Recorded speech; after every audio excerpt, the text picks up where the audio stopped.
Magandang araw mga mare. For today's vlog nga ay magpaplansya naman tayo ng mga newborn clothes ni baby. Ewan ko ba, isa ito sa pinakamahirap gawin kasi naman napakaliit ng damit ng mga newborn. Tapos ayan, naglinis na nga rin pala ako dito sa kwarto. Bali pinunasan ko nga lang pala itong TV pati nga itong salamin. Pero bago ang lahat, baby bump check muna tayo mga mare. Ayan nga at grabe na talaga ang laki ng aking tiyan. Feeling ko nga medyo mababa na nga rin yung tiyan ko. Tingin nyo mga mare. 10 kilos na nga rin yung tinaas ng timbang ko. 62 kilos na kasi ako ngayon at dati naman bago ako mabuntis ay 52 kilos. Napansin ko nga rin na medyo lumaki na nga rin yung ilong ko mga mare. Tapos yung bato ko ay grabe, napakaitim na nga din. Pati nga yung underarm ko ay sobrang itim na din mga mare. Pero okay lang, babawi na lang talaga ako kapag ka nakapanganak na. Inayos ko na nga rin pala itong aming higaan kasi kahit bagong linis ayan at may mga nakatambak na naman. Itong kumot nga ay gagamitin ko sa pamamalansya mamaya. Tapos ayan, nandyan na nga rin pala yung plancha sa ibabaw ng higaan. Kamusta yung mga Team September dyan? Grabe, hirap na rin ba kayong gumalaw? Kaunting araw na lang ay manganganak na nga tayo. September 20 kasi ang aking due date mga mare. Tapos nababasa ko nga pala yung mga comment nyo doon sa aking isang vlog. Kaya naman magpapag-giveaway tayo sa susunod. Marami-raming stock si baby kaya naman isi-share natin yung iba. Kailangan nyo nga lang i-follow itong aking page mga mare para syempre updated kayo kung kailan ko nga ipapamigay. At syempre kailangan lang mag-heart and share dito sa ating vlog. Pwede din kayo mag-comment para makita ko kung sino ba yung deserving at kung sino ba yung active dito sa ating vlog. Itong nasa itim na bag nga, ito nga pala yung ibang newborn clothes ni baby na nalabahan na. Kaya naman ang gagawin ko ay paplansyahin ko na yan mga mare para nga maayos na nga din. Dito sa kwarto namin, itong parte na to talaga yung laging makalat. Ewan ko ba kahit anong linis na gawin dyan ay Diyos ko, napakaraming tambak. Yung iba nga dito ay mga nabuksan ko na nga pala itong parcel. Kaya naman kukuhain ko na nga lang at ilalagay doon sa kabilang kwarto. Napakarami ko pa nga kailangan gawin dito sa bahay pero hindi ko pa nga magawa kasi hindi ko pa naman pwedeng puwersahin ang aking sarili. Kulang pa kasi ng 3 weeks si baby kaya naman alalay muna yung mga ginagawa kong kilos. Baka kasi kapag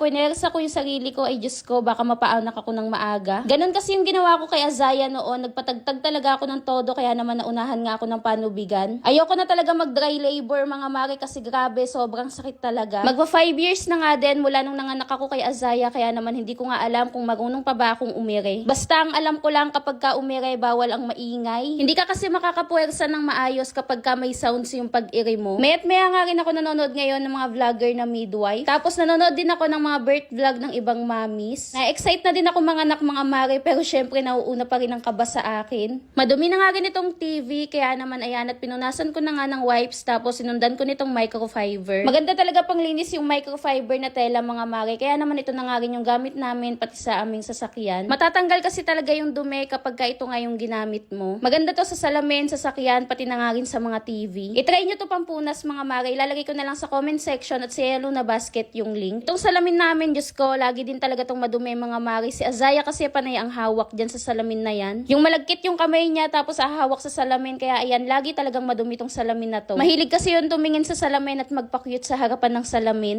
Napansin ko nga rin na madumi na nga rin pala itong paa ng electric fan. Pero yung LEC niyan, kakalinis lang talaga ni Daddy Mark kanina. Kaya naman itong paa na lang talaga yung nilinisan ko. At finally, andito na nga tayo sa dapat ko talagang gawin ngayong araw. Ito naman talaga yung dapat kong gawin ngayong araw. Kaso lang may mga nakita nga akong dapat unahin. Nung mga panahon na complete bed rest talaga ako mga mare, ay may mga bagay na gusto kong gawin kaso hindi ko naman magawa. Katulad na lang ng simpleng paglilinis dito sa kwarto, lahat yon ay naaasa ko sa kanila. Bawal kasi talaga ako gumalaw noon kahit nga ang pagkain ko ay dito nga lang din sa higaan. Sa pagpapaligo naman ay si Daddy Mark na nga ang nagpapaligo sa akin. Sobrang selan talaga ng pagbubuntis ko dito sa aking second baby. Ibang-iba kay Azaya noon na tumatakbo pa nga ako habang buntis. Kaya sobrang nagpapasalamat talaga ako sa pamilya ko na nag-aalaga sa akin habang bed rest ako. Extra special talaga yung treatment mga mare pero ayoko na talagang mabuntis. Kung kay Azaya sa panganganak ako na trauma, dito naman sa pagbubuntis talaga ako na trauma. Well, hindi pa naman ako sure kung magiging smooth ba yung panganganak ko dito sa aking second baby. Pero isa talaga yon sa dinadasal ko kay Lord na sana hindi ako mahirapan sa panganganak. Lagi ko nga rin kinakausap to si baby na sana hindi niya ako pahirapan kapag ka nagli-labor na nga ako. Sa mga buntis dyan, alam ko sobrang hirap magbuntis pero lahat naman yan ay magiging worth it. Lahat ng sakit at lahat ng pinagdaanan nyo, lahat yon mapapawi kapag ka nahawakan nyo na nga yung baby nyo. Buong pregnancy ko ay bed rest ako mga mare pero lagi ko lang iniisip na magiging worth it yon lahat. Mabilis lang din naman lumilipas ang araw, hindi ko nga namalaya na malapit na nga din akong manganak. Ang bilis ng panahon, parang kailan lang si Azaya lang yung baby namin. Ngayon nga ay madadagdagan na nga ng isa pa. Pero syempre kahit dalawa na nga sila ay pantay yung pagmamahal namin sa kanilang dalawa. Lagi nga rin namin sinasabi kay Azaya na wala siyang kalahati. Lagi nga naming sinasabi na mas nadagdagan pa nga yung pagmamahal ng pamilya namin kasi may dumagdag nga na isa pa. Anyway, sabi ko nga sa inyo, itong pamamalansya yung isa sa pinakamahirap para sa akin. Napakaliit naman kasi ng damit ng newborn, mga mare. Hindi naman ako lahat magpaplansya niyan, mga mare, kasi si Daddy Mark ang magpaplansya ng iba dyan. Yung mga newborn clothes ni Azaya noon, si Daddy Mark lang din yung nagpaplansya.